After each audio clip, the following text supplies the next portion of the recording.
ሊቃውንተ ቤተክርስቲያንን ቃለ ሕይወት ያሰማሉ፣ በእድሜ በጤና ይጠብቅልን። ከዚህ በመቀጠል የኔታን የሕይወት ታሪክ መጋቤ ሐዲስ መንግስቱ የቦሌ ቡልቡላ ደብረ መድኃኒት መድኃኒት ቤተ ክርስቲያን ስብከተ ወንጌል ኃላፊ ያሰሙናል። እሳቸውም የኔታ ደቀ መዝሙር ናቸውና እንግዲህ ብዙ ደቀ መዛሙርትን ያወጡ አባታችን ናቸው። ታሪካችን በጽሞና እናዳምጣለን።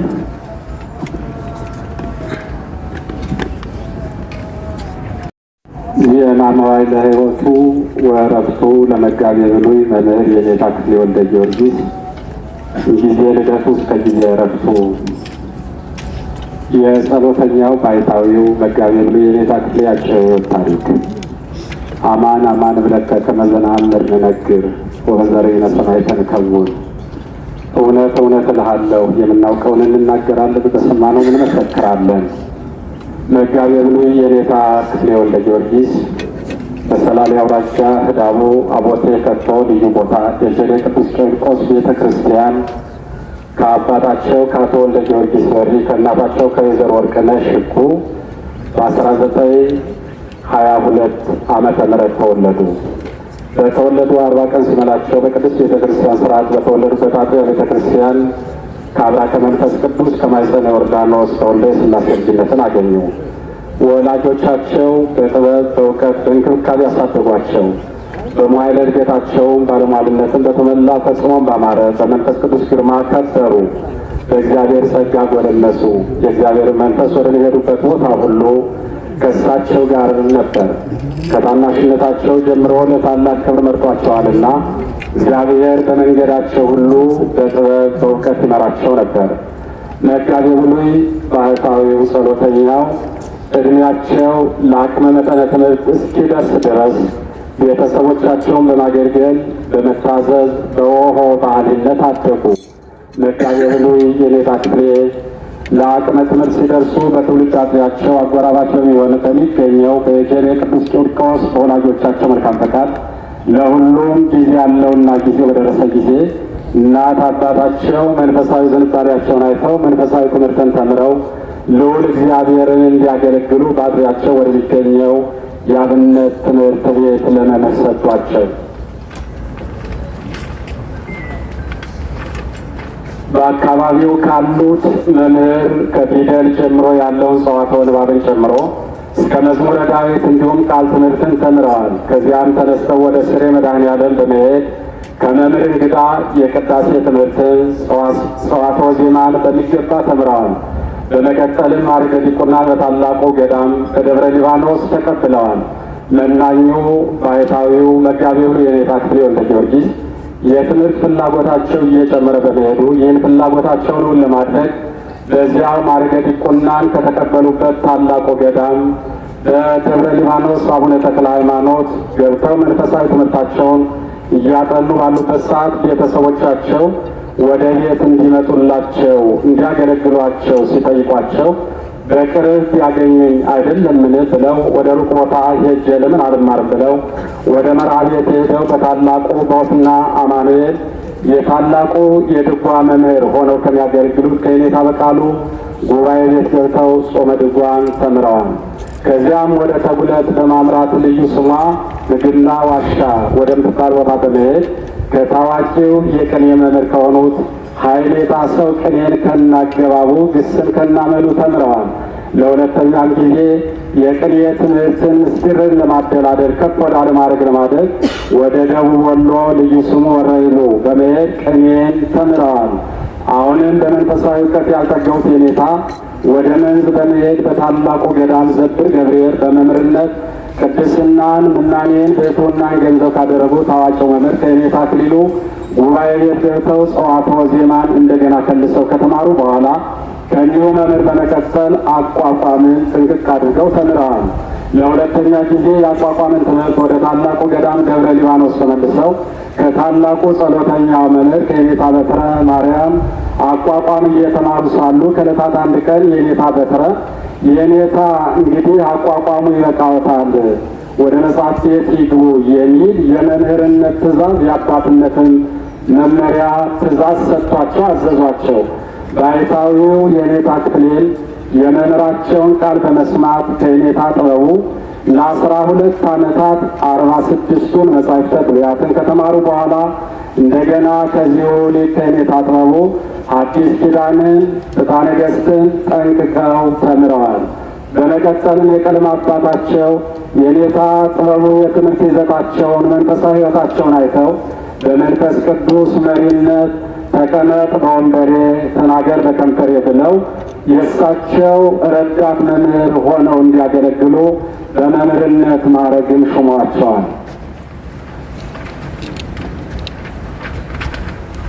የኔታ ባሕታዊው ጸሎተኛው የኔታ ክፍሌ ይህንን መንፈሳዊ የመምህርነት ጸጋ በፈቃደ እግዚአብሔር ከመምህራቸው ከየኔታ ጥበቡ ተቀብለው በዚያ በተማሩበት በታላቁ ገዳም በደብረ ሊባኖስ የብሉይ ኪዳንን ትርጓሜ ለ15 ዓመታት ካስተማሩ በኋላ ከታላቁ ገዳም ከደብረ ሊባኖስ በ1986 ዓመተ ምህረት በፈቃደ እግዚአብሔር ወደ አዲስ አበባ ሀገረ ስብከት በመምጣት በዚሁ ሀገረ ስብከት ሰኔ 3 ቀን ወደ ታላቋ ገዳም ወደ ታዕካ ነገሥት ባታ ከሚገኙ ታላላቅ አድባራት ታዕካ ነገሥት ባታ ገዳም በመምህርነት ተሹመው ደከመኝ ሰለቸኝ ሳይሉ ለ32 ዓመታት በታዕካ ነገሥት ገዳም በድምሩ 47 ዓመታት ያህል ጉባኤ ዘርግተው በማስተማር ብዙ ደቀ መዛሙርትን አፍርተዋል።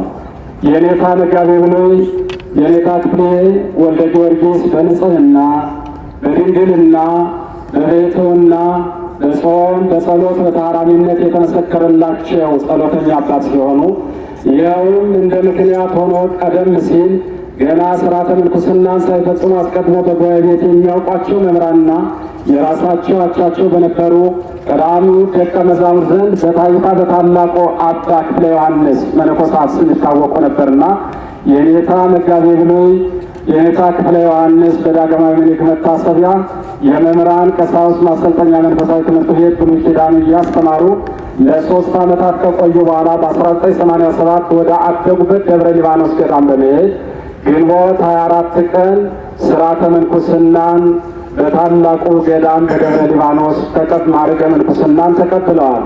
ከዚያ በመቀጠል አረፍተ ዘመን እስኪገድባቸው ድረስ ደከመኝ ሰለቸኝ ሳይሉ ትርጓሜን እያስተማሩ ምስጢርን እያደላደሉ ከመመገብ ሳይቆጠቡ ለቅድስት ቤተ ክርስቲያን የሚጠቅሙ ተተኪ መምህራንን በማፍራት ታላላቅ ሊቃነ ጳጳሳትን፣ ኤጲስቆጶሳትን፣ ቆሞሳትን፣ መምህራንን ጉባኤ ዘርግተው የሚያስተምሩ መምህራንንና በሀገር ውጭ በውጭም ሀገር በሀገር ውስጥም የሚያገለግሉ አገልጋዮችን ለቤተ ክርስቲያን ያበረከቱ ታላቅ መምህር ናቸው።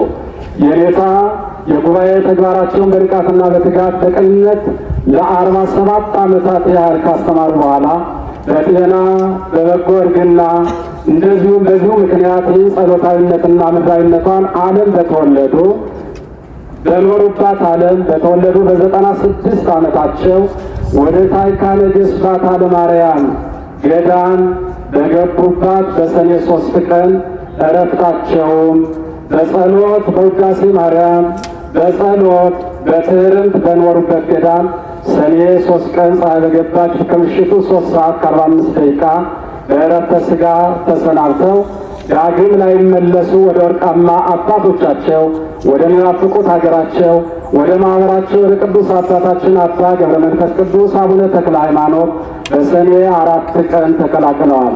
ትንሣኤ ዘለክብር የሚጠብቀውን ክቡር ሥጋቸው በታላቁ ገዳም ደብረ ሊባኖስ በክብር በምስጋና ሥርዓተ ቀብራቸው ይፈጸም ዘንድ ቤተ ክርስቲያን መልእክቷን እያስተላለፈች በዕለተ ዕረፍታቸው ሲያስታምሟቸው የነበሩ በረከታቸውን የተቀበሉ ቤተሰቦቻቸውን ደቀ መዛሙርቶቻቸውና ቤተ ክርስቲያንን ያጽናናልን እንላለን። ወስብሐት ለእግዚአብሔር።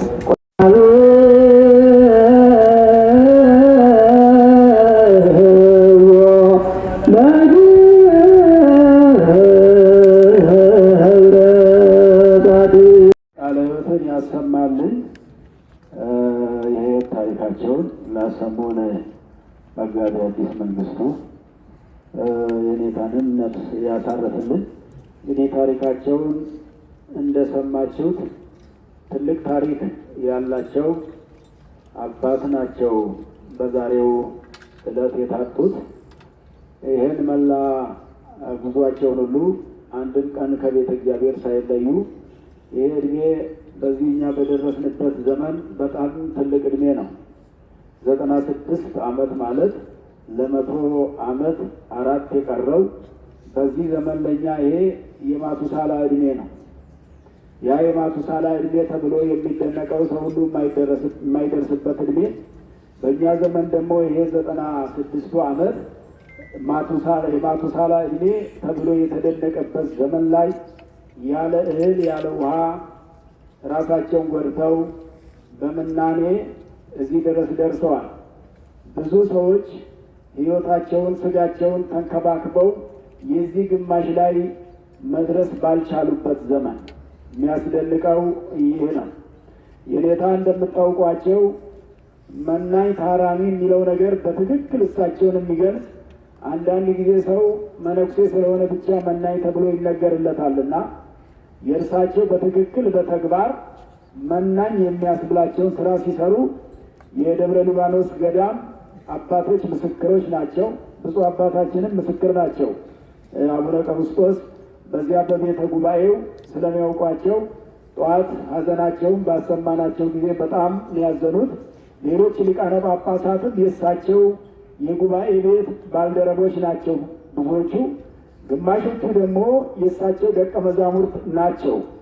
ስለዚህ ሌሎችም ቤተ ጉባኤዎች ቅድም ቅኔ ሲማሩባቸው የነበሩ ቤተ ጉባኤዎች፣ አቋቋም ሲማሩባቸው የነበሩ ቤተ ጉባኤዎች እነዛ ሁሉ ምስክሮች ናቸውና በጣም ብዙ ሰዎች ወይንም ብዙ ደቀ መዛሙርት አንድ ጉባኤ ተምረው ሌላ ጉባኤ ለመጨመር በጣም ይቸጋገሩ የነበረ ከዚህ ዘመን ጋር ያንን ስናስተያይ ለኔታ የነበሩበት ዘመን በጣም ብዙ ሊቃውንት እንደነ ኔታ ገሌ ሆኜ ከማለት ባሻገር በዝም ብሎ ከቤት ከወጡ ዝም ብሎ የማይመለሱ ከቤት ከወጡ ብዙውን የቤተ ክርስቲያን ቃል እግዚአብሔር ሳይሰበስቡ የተደራረቡ ጉባኤያትን ሳይዙ ወደ ቤታቸው የማይመለሱ ከነበሩ ሊቃውንት አንዱ በመሆናቸው የኔታ ክፍሌ ሰባኪም ናቸው። በመድረክ ላይም ያስተምራሉ። ከዚያም ሕይወታቸውም ያስተምራል። ቤተ ጉባኤያቸውም የጸሎት ቤት ነው። እዚህ የገዳሙ ጉባኤ ቤት ላይ በሚያስተምሩበት ጊዜ እንደ ቀደሙ አባቶቻችን በዘንድሮ ዓመት መቼም ይህ ገዳም እንደ አጋጣሚ ሆነው በጣም ብዙ ሊቃውንት ወደ እግዚአብሔር ሂደዋል። እንደነ የኔታ ወልደ ትንሣኤ የነበሩ መናኝ፣ ከዚያም እንደነ የኔታ ደምፀ መናኝ። እንግዲህ እነዚህ ሁሉ ዛሬ ከምንሸኛቸው ጋራ ሁሉ የበዓታ መምህራን የሚታወቁት ቤቴን፣ ንብረቴን፣ ትዳሬን የሚሉ መምህራን አይደሉም። የበዓታ መምህራን እንደዚህ አይነት እንደነ የኔታ መንክር የነበሩ የድጓ መምህር እንደነ የኔታ ፍቅረ የት እንደደረሱ እንኳ መጨረሻ ያልታወቀ እግዚአብሔር እንደ ሄኖክ እንደ ዕዝራ ይሰውራቸው ወይ ይሙቱ ሳይታወቅ የቀሩ እስካሁን ድረስ ለገዳሙ ቁጭት ሆነው የቀሩ እዚሁ በሚጾሙት በሚጸልዩት እግዚአብሔር የት እንዳደረሳቸው ያልታወቁ መምህራን የነበሩበት የበዓታ ቤተ ጉባኤ ሲባል እንዲሁ ዝም ብሎ የሚደነቅ ሳይሆን እነዚህ ናቸው ቤተ ጉባኤውን ያስደነቁት እንጂ ቤተ ጉባኤው ብሉይ ኪዳን ትርጓሜ፣ አዲስ ኪዳን ትርጓሜ ያቋቋም የዜማ ትምህርት ቤት ብዙ ቦታ አለና መምህራኑ በመነናቸው በጣም ቦታውን አስጠርተው ራሳቸው ሳይጠሩ እነሱ የሚኖሩበት ቦታ እየተጠራ እነሱ የሚኖሩበት የበዓታ ጉባኤ ቤት እየተባለ እየተደነቀ ቦታውን እያስደነቁ ራሳቸውን አንድ ቀንም ሳያስደንቁ ራሳቸውን በሰው ፊት አንድ ቀንም ሳይገልጡ እኔ ለቤተ እግዚአብሔር ይህን ያህል ነው የምጠቅመው ብለው ራሳቸውን ሳያስተዋውቁ ይህን ቤት እያስተዋወቁ የኖሩ በጣም ብዙ መምህራን ናቸው። ብዙ አባታችን ገዳሙ ያለበት ሐዘን በእውነት በዚህ ሰዓት በጣም ብዙ ሰው በኮሪደር ልማት የተማሪ ቤቱ የሊቃውንቱ መኖሪያ ፈረሰ ብሎ ነው የሚያዝነው። የነዚህ መፍረስ ነው በጣም የሚያሳዝነው።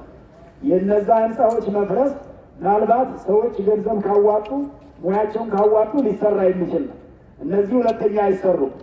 የነዚህ መፍረስ የመጨረሻ ለቤተ ክርስቲያን ሐዘን የሆነ ምክንያቱም እነዚህን እንተካለን ብሎ ማውራት እንዲሁ ራስን ለመደለል ካልሆነ በስተቀር እነዚህም አይተኩ ናቸውና በዘንድሮ ዓመት የኔታ ወልደ ትንሣኤ ናቸው በ2017 ዓመተ ምህረት ሐምሌ 9 ቀን የጀመሩት። እንግዲህ ትልቅ ሰው በገዳምና በቤተ ጉባኤ ይታወቃል። ትልቅ ሰው ከሄደ ትልልቆች ይከተላሉና እንደው ብዙ ዘመን ታመው የሚኖሩ እነ የኔታ ደምፀ ይታወቃሉ። ቤት ከዋሉ ብዙ ዘመናቸው ነው። ነገር ግን የኔታ ወልደ ትንሣኤ ሲሞቱ ነው የሞቱት። ከዛ ፊት አልሞቱም። ከዛ ፊት አልተጠሩም። ያ ሲገርመን እንግዲህ እየተከተለ ደግሞ ይኸውና ዛሬም በዚህ ልክ እኒህ ታላቁ መናኙ ትልቁ አባት ሁለተኛ የማይተኩ የነዚህ መፍረስ ገዳሙን የሚያፈርሰው ይሄ ነው እንጂ ኮሪደሩ አይደለምና የነዚህ መፍረስ የነዚህ መጣጣት የነዚህ ራሳቸውን ትተው ለቤተ ክርስቲያን ራሳቸውን መስዋዕት አድርገው ለተማሪ ብቻ የሚኖሩ ለቤተ ክርስቲያን ብቻ የሚኖሩ የነዚህ መጣጣት ትልቁ የቤተ ጉባኤ መፍረስ የሚባለው ይሄኛው ስለሆነ የዛኛው መፍረስ ሳይሆን የነዚህኞቹ መፍረስ ትልቁ ላይ በረዶ ፈርሶ ወይንም ተቃጥሎ እንደቀረ የሚቆጠር ነውና ሳይተኩ በመቅረታቸው እግዚአብሔር በተፈጥሮ በጊዜያቸው እነሱም መጥራቱ ያለ ስለሆነ የተፈጥሮ ሕግ አይጣስም፣ አይቀየርም። የእኛ እነሱን አለመተካት፣ የእነሱን ሩብም አለመሆን፣ የእነሱ ግማሽ አለመሆን እኛንን በትክክል እነሱን ያጋለጥናቸው እንጂ እግዚአብሔር እንደሰሩለት እንዳገለገሉት በክብር የጠራቸው ወተቀበሉ ወመላእክት በትክክል ይሄም ይገልጻቸዋል። እንደነዚህ አይነቶቹን እውነት ነው የኔታ ክፍሌን ከህዋነታቸው ከቅንነታቸው ይገልጻቸዋል። እኔም የእሳቸው ደቀ መዝሙር ነኝና በአንድ ወቅት ከማስተምርበት ስፍራ አቋርጬ መጥቼ እሳቸው ላይ ነበረ ብሉይ ኪዳን እቀጽል የነበረውና ስለዚህ በትክክል ወተቀበልዎ መላእክት የሚገልጣቸው እውነት መላእክት የሚቀበሏት ነፍስ ናት።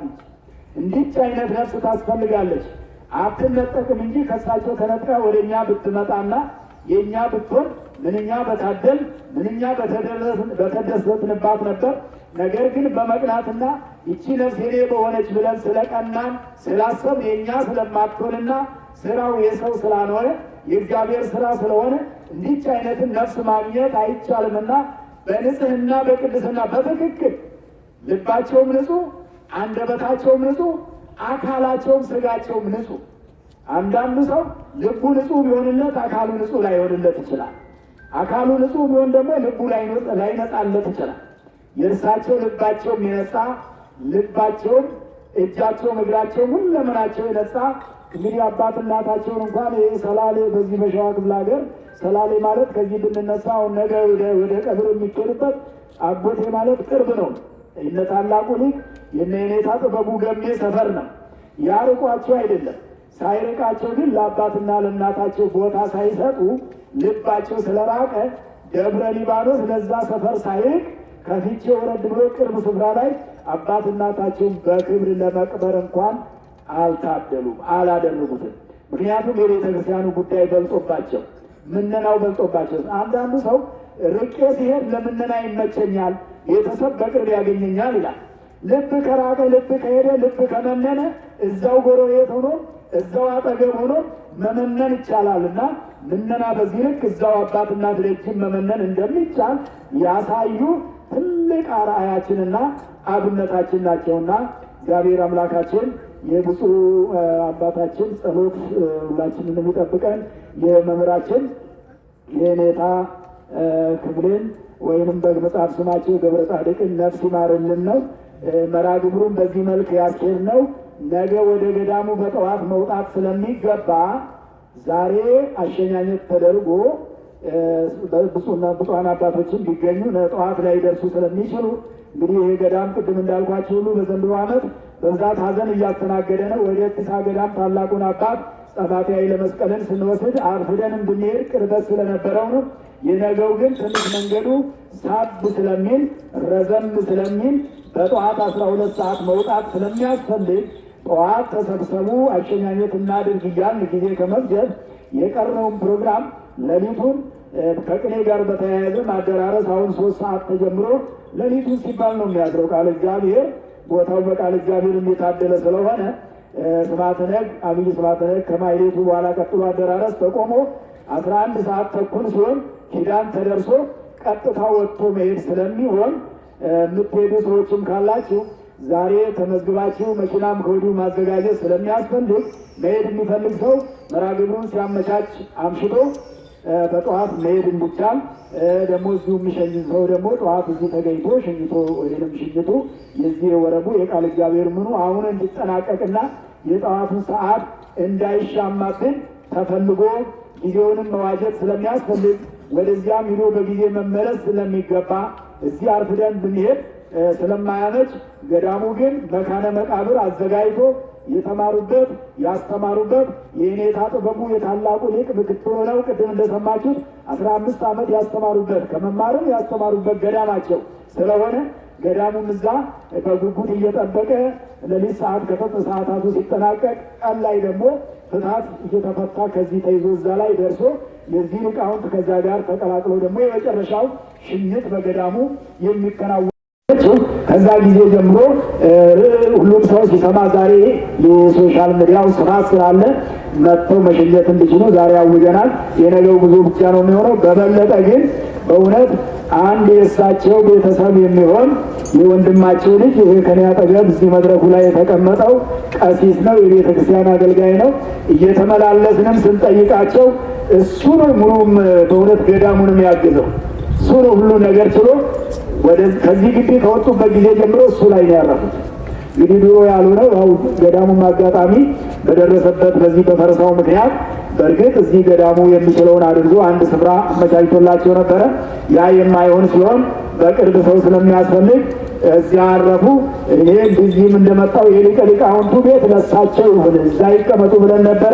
እሱም ላይ ቅዝቃዜ ስለከበዳቸው እዚህም ደግሞ ተመላልሶ ሚረዳ ስለሚያስፈልግ ስለቸገረን እሱ ጋር ነው የቆዩት። እሱ ትልቅ በረከት አግኝቷል፣ ታድሏል። ደከመኝ ሰለቸኝ ሳይል ከባለቤቱ ጋር ተራ ገብቶ እሱ ስራ ሲሄድ እሷ ትጠብቃለች። እሷ ስራ ስትሄድ ደግሞ እሱ እየጠበቀ ከነ ህፃናቱ ከነ ልጆች ያው እየተመላለስን ስንጠይቅ የምናየው ነገር ስለነበረ ማለት ነውና ይሄን በረከት ለማግኘት አንተም ታድለሃል። እግዚአብሔር ይባርክህ፣ ልጆችህን ሁሉ ይባርክልን። እንደነዚህ አይነቶችን መሸኘት ዛሬም እኛም ለሳቸው ሳይሆን ለራሳችን በረከት ነው ብለን በዚህ የቆምነውና ስለዚህ እግዚአብሔር አምላካችን የታላቁን መምህራችን የገብረ ጻድቅን የአባታችንን ነፍስ ያሳርፍ፣ ነፍስ ይማርልን፣ ዕረፍተ ነፍስንም ይስጥልን። ከዚህ በመቀጠል ብፁዕ አባታችን አቡነ ቀውስጦስ እንደዚሁ ሊቃውንተ ቤተ ክርስቲያን እንግዲህ በስጋ እንደዚህ ሲያርፉ ወይም ሲሞቱ ስንጠራቸው እንዲሁ ደከመን ሰለቸኝ ሳይሉ በሌለ ጤናና በሌለ አቅም ልባቸው ብቻ ጠንካራና የቤተ ክርስቲያን ትልቅ ፍላጎት ያላቸው አባታችን በመሆናቸው ስንነግራቸው ይህም አውቃቸዋለሁ ብሎ እያለቀሱ ነው የመጡትና እሳቸውንም በእድሜ በጤና ይጠብቅልን እግዚአብሔር አምላካችን። በመቀጠል ብፁዕነታቸው ለሁላችንም የሚሆነውን ለገዳሙም ለሊቃውንቱም ለመላው ሚዲያውንም እየተከታተሉ በያሉበት እያዘኑ ላሉ ሊቃውንት ሁሉ እና ምእመናን መጽናኛም የሆነውን ቃለ ምዕዳኑን እንዲያስተላልፉልን በታላቅ ትሕትና ዝቅ ብዬ እጠይቃለሁ።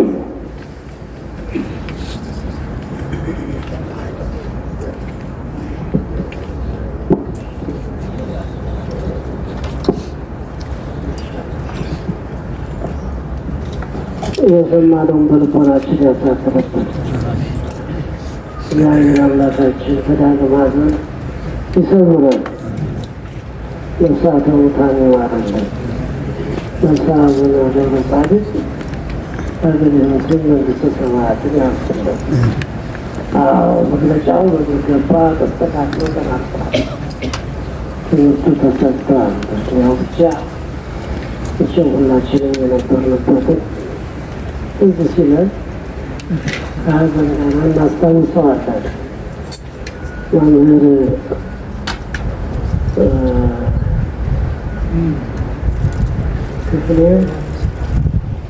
ክፍሌ ወንድማችን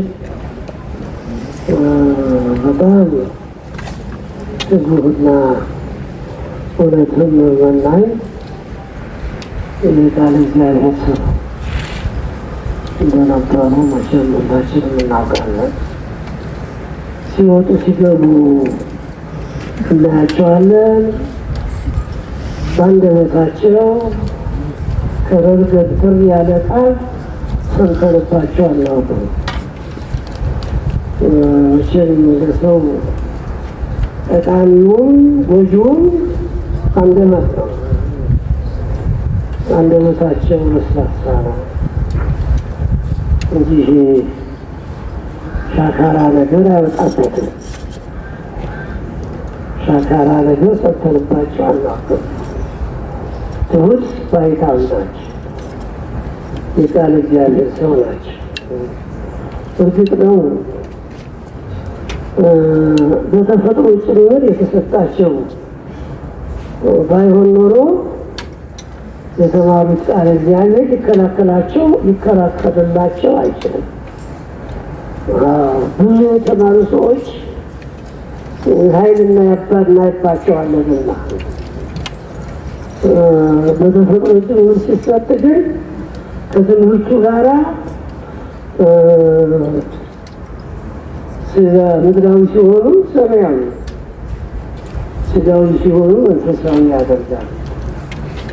እኒህ አባት እንዲህ ያለ ዕድል የተሰጣቸው ነበሩ። ቃለ እግዚአብሔር በቀር በአንደበታቸው ሌላ አልለመደም። ይህን ዕድል አምናቸው ያስቀናሉ። እንዲህ ብሎ መሄድ በጣም ደስ ያሰኛል፣ ያስቀናል። ትንሽ የሚያስደነግጠው አሁን ሊቃውንት እንደተናገሩት መጠራራታቸው ነው። ሊቃውንቱ አሁን መጠራራት ይዘዋል፣ እየተጠራሩ ነው፣ ተከታትለው ሄደዋል። ይህ ያስደነግጠናል። እኛ ይቺ ቦታ ሊቃውንት መድመን ናት። ብዙዎቹ ሊቃውንት በየአይነቱ ሙያ የተመረቁ ያውም ምርጥ ውስጥ ድምፃውያን የሆኑ የድጓውም የአቋቋሙም የቅኔውም መምህራን የተከማቹባት የመጽሐፍት ትርጓሜ የሚፈልቅባት ቦታ ናት። ከቀድሞዎቹ እንዲህ ያለ ቦታ አዘጋጅተው ጥቅማቸውን እናያለን። ልታሰቀዱ እኮ ይገባቸዋል። በመቃብራቸው እኮ አይሁድና የሊቃውንት መድበል ሆነ መቃብራቸው ምን ያህል ጥቅም ነው ለቤተክርስቲያን የሚሰጡት። እንግዲህ ንግሥት ዘውዲቱ አርቆ በማሰብ እዚህ ላይ ሁሉን አመቻችተው የቀድሞዎቹ አባቶቻችን እንዲህ ነው። በእውነቱ በየሰዓቱ ስማቸው ሊጠራ አይጠገንም። ኃይለ ማርያም ነው መጠሪያ ክርስትና ስማቸው። ምኒልክ በየሰዓቱ ሊጠሩ አይመጣም። ለቀድሞዎቹ እንዲህ ያለው ነገር ይተርፋል እና ምናችን ይወቀሳል፣ ምናችን ይጠላል።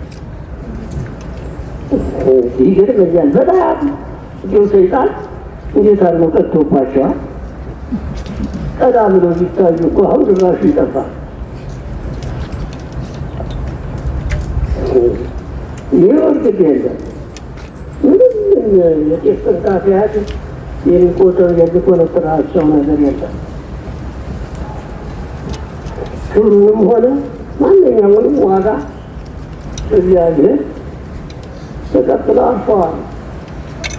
ስማቸው መንቆ ሲጠራ ነው። ይህም ደግሞ ዋና መጠሪያ ስማቸው ነው። ሊቃውንቱም ተራሩ ተጠማን ብለው በሌላው ዘንድ ገንዘብ ሲተረፈረፍ እዚህ ብዙ የማይገባበት መሆኑ እየታወቀ ወደዚህ ነው የሚወጡት ሊቃውንት። ተርበውም ቢሆን እዚህ ቦታ ላይ ያገለግሉ ደስ ይላቸዋል። አንድ አባት ነግረውኛል። የሞገስን ድምፅ ሰምተው እንዲያው ወላዲተ አምላክ ፈቃድሽ ከሆነ ይሄ ሰውዬ ባለበት አኑሪ ብለው ተስለዋል። አንድ ላይ ነግረውኛል። ምርጥ ምርጥ የሆኑ ሊቃውንት የወጡባት ቤተክርስቲያን ነው። እጅግ ደስ የምታሰኝ ስሟ ከነ ስሟ የተጣራ በአንድ ወቅት እኛም በዳርቻ ሆነን እንደ አይን ብለኔ ነው ምናያል እንኮራባታለን እና እንዲያው እንዲሁ የሌሎችን ጥላቻ ለማስፈጸም ቦታ እንዲለቁ ሊቃውንቱ እዚህ ደሞዝ ሳያገኙ እዚህ ቦታ ብቻ ለማገልገል ቃል የገቡትን ሊቃውንት ቦታ ልቀቅ ተብለው በአንድ ወቅት አስረግጠዋቸው አንዳንዶቹን በብስጭት ውጭ ሞተዋል። ያ ያሳዝነኝ ነበር። የተቻለ መክር ያለው ግን ሰኔ የለም እና ይሄ ቦታ የሚያስቀና ነው። ደቀ መዛሙርት ትልቅ መንፈሳዊ ዝቅ ያስፈልጋቸው። አባቶቻችሁ እየሄዱ ናቸው። በእግራቸው ተተክታችሁ ቦታውን ያዙ፣ ትምህርት ስጡ፣ ተማሩ፣ እንደነሱ መምህራን ሁኑ። ማስተማራቸው እኮ እንዳይቋረጥ ነው።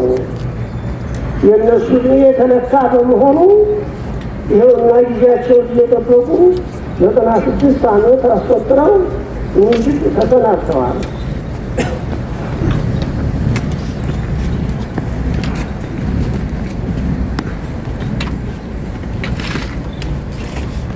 አባታችን አሁን ይህን ናቸው ያውቃሉ።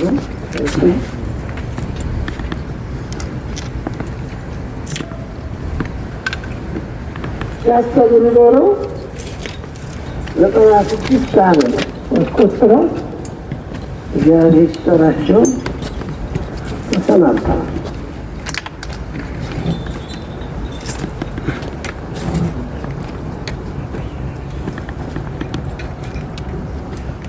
ከእሳቸው የተማራችሁ ሰዎች መንፈሳዊ ልክ ሊኖርባችሁ ይገባል።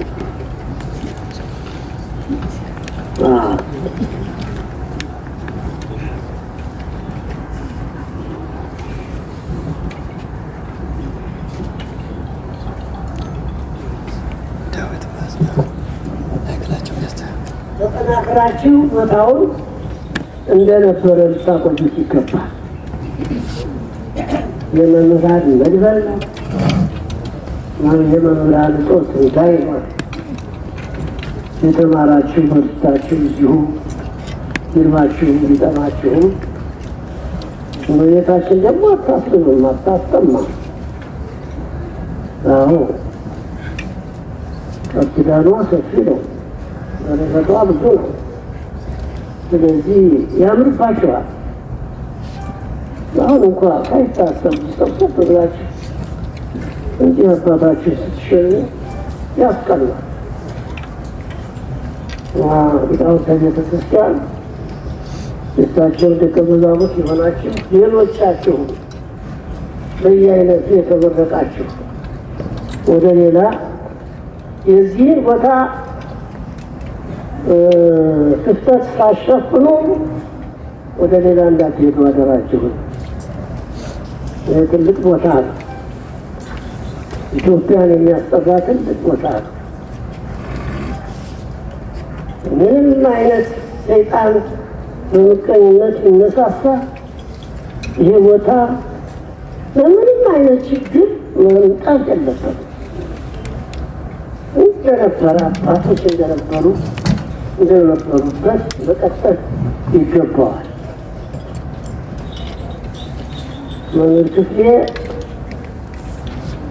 በእውነት እኔ ከመጀመሪያ እስከ መጨረሻ ድረስ ታውቃቸዋለሁ። የትዕግስት አባት ባይታዊ በአንደበታቸው ሻካራ ነገር ያልተሰማባቸው የማይሰማባቸው ቁጥር ጥሩ መምህር ትምህርት ከጠባይ ጋር የተሰጣቸው ከመልካም ጠባይ ጋር የተሰጣቸው እግዚአብሔር ያገላቸው መንፈሳዊ ባይታዊ ናቸው።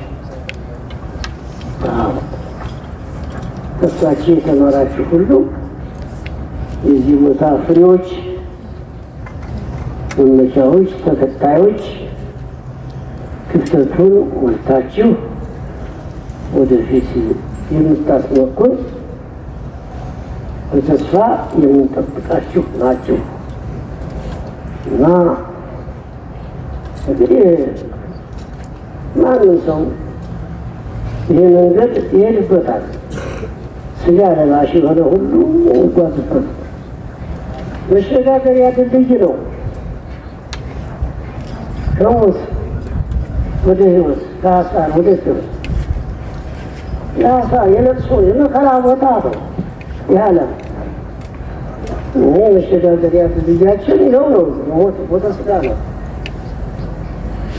ስለዚህ እሳቸው እየተሻገራገሩ ነው። አሁን እግዚአብሔር በክል ይቀበላቸው፣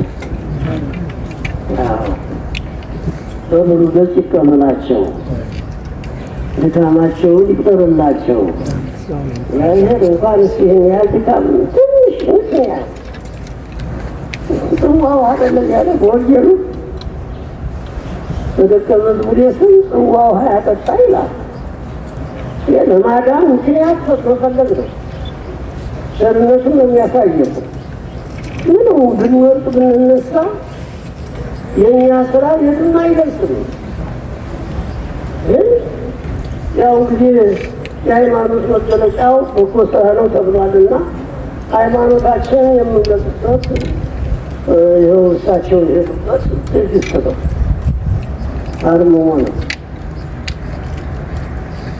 መልካም ስራ ነው። ፈቃደ እግዚአብሔር ፍቅር ሌላ አለመከተል ነው። ስለዚህ ሊቃውንተ ቤተ ክርስቲያን እግዚአብሔር ዋጋቸውን ይክፈላችሁ። እናንተም ሸኝ ያሳጣችሁ ለዛቸው የሚያስቀናው ሸኝ መኖሩ ነው። ሸኝ ባይኖርበት ጊዜ ሊሆን ይችላል። ያለንበት ክፉ ጊዜ ነው። ወደዚያ ገብቼ ለመናገር ምን ትልፋለሁ ብዬ ነው። እናንተ ታውቃላችሁ። እንደ ውሃ የሚጠጡበት ሰዓት እኮ ነው። ያው ክርስቲያኖች የተመረቁ የሚመጡበት ሰዓት እኮ ነው። ስለዚህ ምንም አይደለም፣ እንደ ድላችን እንቀበለዋል። እንደ ድላችን ያ ደግሞ ለታደለ ሰው ጥሩ ነው። ምናምን በክንፈ ጸጋ እየበረሩ ሊገቡበት ነው። ያወቁ የነቁ ከብቃት የደረሱ ሰዎች ከቱ ጠቃሚ መሆኑ አይተው በክንፈ ጸጋ እየበሩ ይገቡበታል። አፌን ለመቀበል አባቶቻችን የመጡበት ነው። ስለዚህ ጊዜው የችግር ጊዜ ነው። እግዚአብሔር ያመጣ ሁላችንም ነሳቡና ገብረ ጻድቅ ሀገረ ሕይወትን መንግሥተ ሰማያትን ያንስ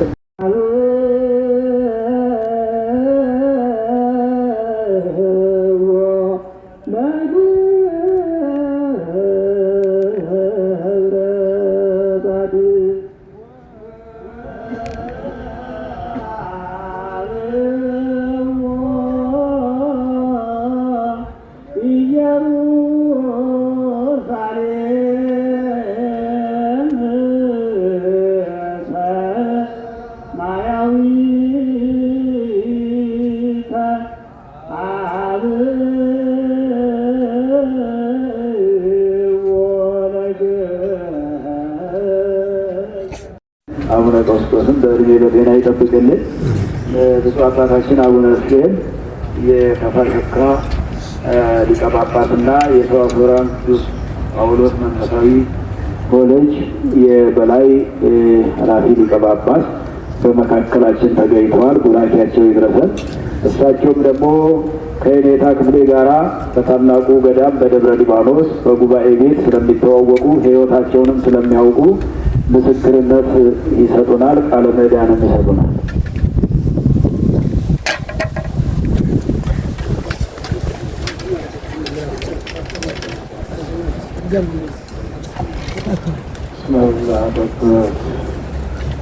መድኃኒተ ዓለም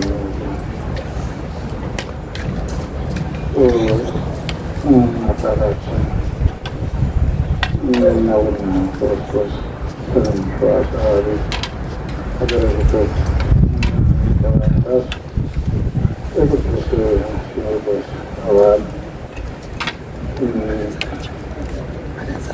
ታላቁ አስተዳዳሪ ሊቃውንተ ቤተክርስቲያን እግዚአብሔር ቸርነቱ አያልቅምና አካባቢውንም ሰላም አድርጎ ግርግር ሳይኖር ያንንም አርቆ ያለው የሞተውን እንዲቀር እንባውንም እንዳፈስ አጥቦም ስሞም ሸኝቶም ወደ መቃብር እንዳወርድ እግዚአብሔር ባዘዘው መጠን መቼም የሰው ልጅ ክቡር ነውና እግዚአብሔር ያከበረው ነውና አንዱ አንዱን እንዲሸኝ አድርጎ የሚቀርብ ግን የለም። መሸኛኘት መልካም ነው። ነገር ግን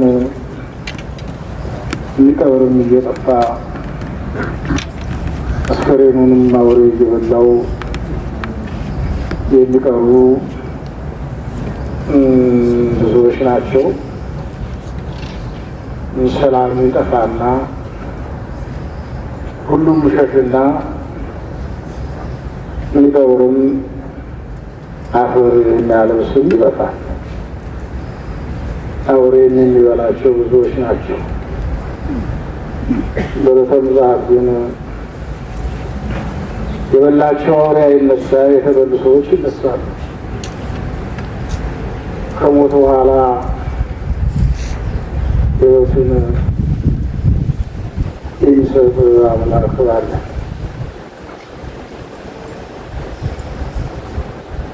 አዋቂዎች የመምህራን ብዛቱ ለዓለም መድኃኒት ነው ይላሉ። መምህራን ካሉ ቤተ ክርስቲያን ትከፈታለች፣ ትዘጋም። መምህራን ከሌሉ ግን መናፍቃንም ይበዛሉ፣ ወራሪም ይበዛል። አንዱ አንዱን እየገደለው ይሄዳል። የሚያስተምሩ ታለቅን ደም ማፍሰስ ቆም ነበር። ሰሚ ጆሮ እየጠፋ ነው እንጂ የሚሰማ ካለ ደም ማፍሰስ ኃጢአት ነው። ሰውንም ማጥፋት ወንጀል ነው። ይህ ሁሉ ከዚህ ሁሉ መምህራን ካሉ ይህን ያስተምራሉ። ዓለም ሰላምን ትለብሳለች ማለት ነው። አባቱ ከልጅነታቸው ጀምሮ ትምህርት ተወስነው እግዚአብሔርን ሲያገለግሉ ደቀ መዛሙርቱን ሲያወጡ ቆዩ ናቸው። ውዳሴ ማርያም ደጋኝ ናቸው። ትልቅ ሰው ናቸው። ዓለም ያላታለላቸው፣ ዓለም ድል ያልነሳቸው፣ ዓለምን ድል የነሱ ማስተማርን ሳያቋርጡ እግዚአብሔር ጋር እየተነጋገሩ የኖሩ እንዲያው ትልቅ ሰው ናቸው። ታወቃችኋቸው። ውዳሴ ማርያም ደጋኝ ነበሩ። እንግዲህ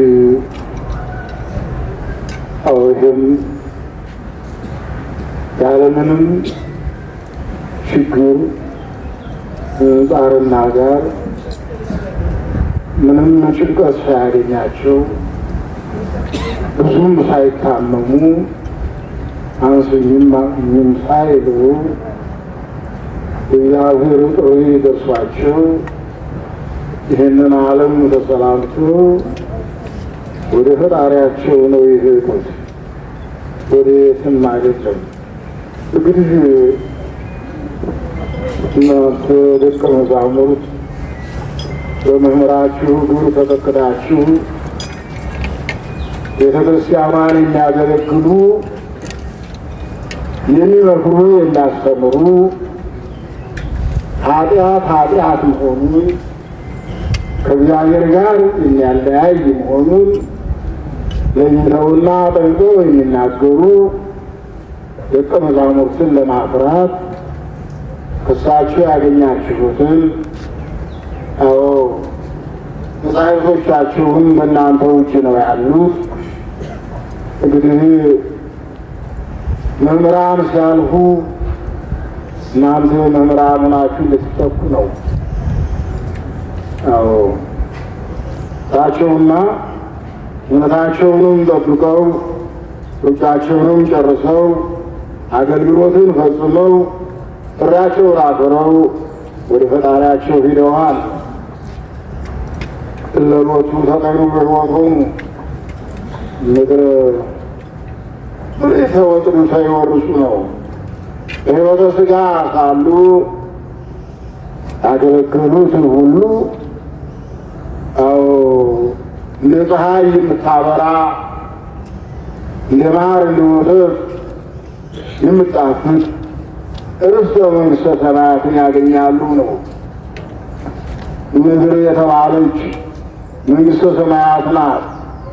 በምድር በሰሩት ሥራ የምትወረስ ስለሆነ ምድራውያን ሰዎች ናቸው የሚያገኟት፣ ሥራቸው ሰማያዊ ነውና። እንዲህ ባለው እኛ ምድራውያን ስንሆን ሥራችን ግን ሰማያዊ ነው ይላል። እንግዲህ ሕይወት ሰብአዊ አለ፣ ሕይወት እንስሳዊ አለ፣ ሕይወት መላካዊ አለ። ሕይወት ሰብአዊ በተፈጥሮ ይሰጣል፣ በሞት ይነሳል፣ በትንሣኤ ይመለሳል። ሕይወት እንስሳዊ በተፈጥሮ ይሰጣል። በሞት ይነሳል፣ የተነሳ ይቀራል። እንስሳት ትንሣኤ የላቸውም። ሕይወት መላካዊ አለ፣ በተፈጥሮ ይሰጣል፣ እንደተሰጠ ይቀራል። በመላእክት ሞት የለም። እኛ ሥጋ ስለነበስ ሞት ወደ እኛ ይመጣል። ሞት መልካም ነው። እንግዲህ ለሕይወታቸው ወደ ሰማይ ሊወጡ አሉ። ነገር ግን ሰማይ የሚቀመጡ ይሰወሩ መሞታቸው አይቀርም። እነ ኤልያስም አሉ ተሰውረው መጥተው ግን ሞትን ይቀምሳሉ። ሰው ሥጋ የለበሰው ሁሉ ሞትን ይቀምሳል። ካልሞቱ ርስተ መንግሥተ ሰማያት መግባት አይቻልም። እዛ ከሞቱ በኋላ ነው ለውጥ አለ፣ ሕይወት አለ። የዓለም ጊዜያዊ ነው፣ ኃላፊም ነው። የወዲያኛው ዓለም ግን የማያልፍ ነው። ዘላለማዊ ተድላ ደስታ የተመላበት ነው። ይህማ እኮ መከራ የሚፈራረቅበት ነው። ማግኘትም ማጣትም፣ መክበርም መዋረድ፣ መሾምም መሻርም እነዚህ ሁሉ ያሉበት ነው። ያ ግን ከገቡ በኋላ የማይወጡበት እኮ ነው። ቤታችን ያኛው ነው። ይህ ስራ ሰርተን የሥራ ፍሬያችን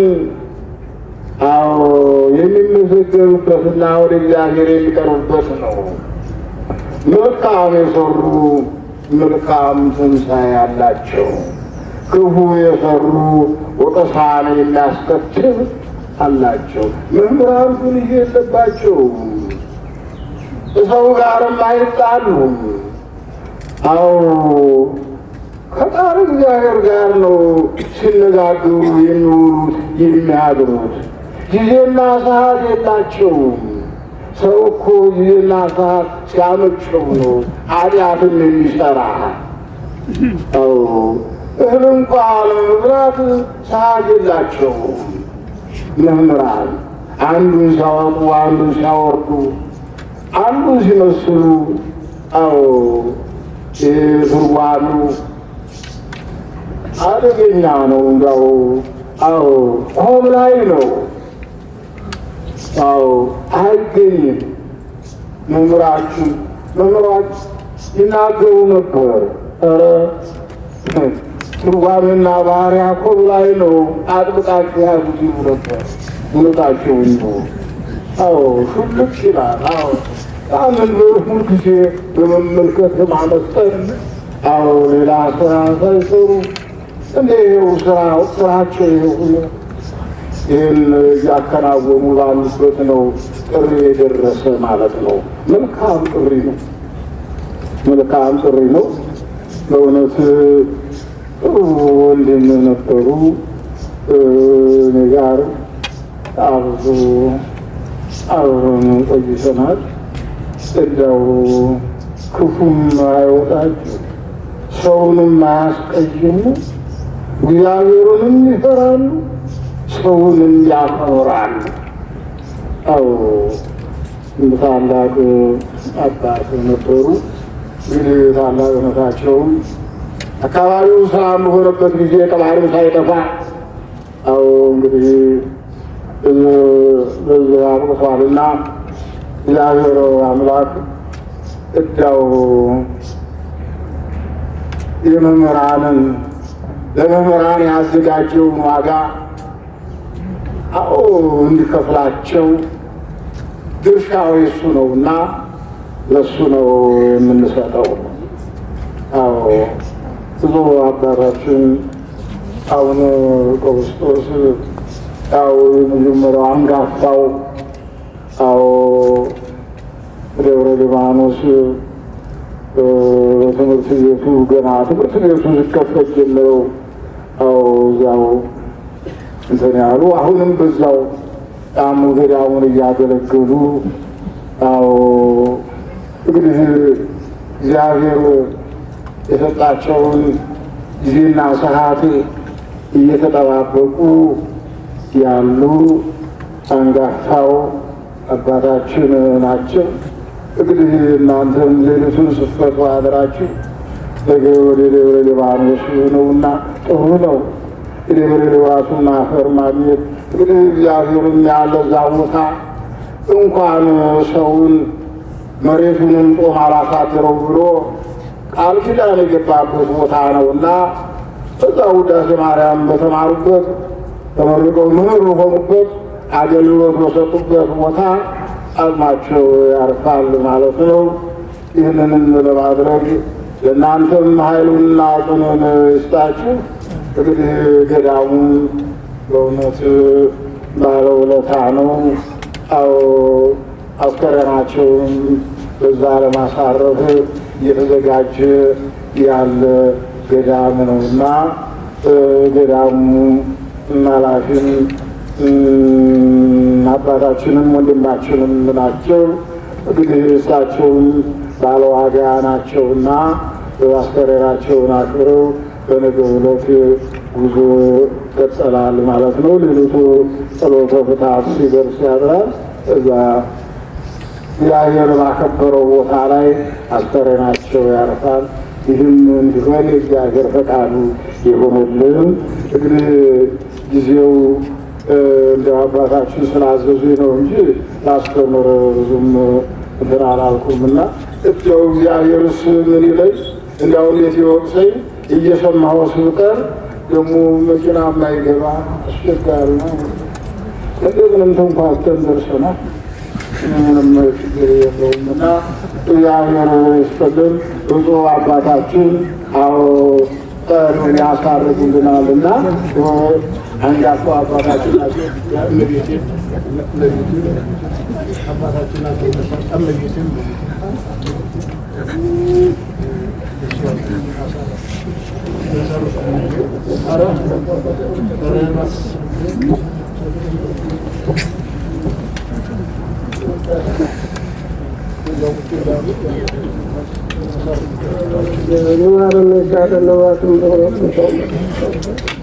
የጀነት ውስጥ ላይ ሳለ ገዳቸው ሀገር ሰውነሳተሙታለ ኢማርጅን ነሳውነ ደብረ ጻድቅ ሀገር የወደን መንግሥተ ሰማያትን ያውስብን ረቱ ሊቀበልልን አቡነ ዘበሰማያት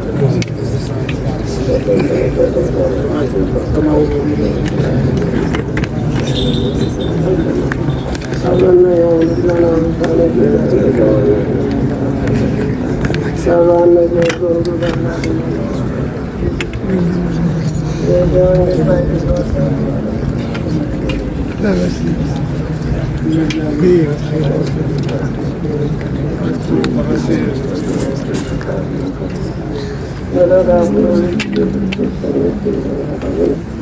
ጌታችን አምላካችን መድኃኒታችን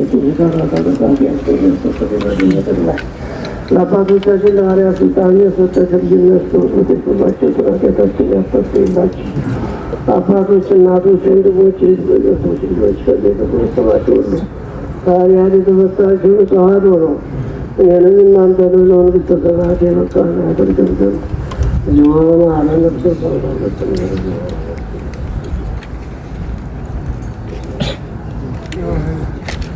እንደዚህ ስለ ማርያም ማረነት ገብተዋል።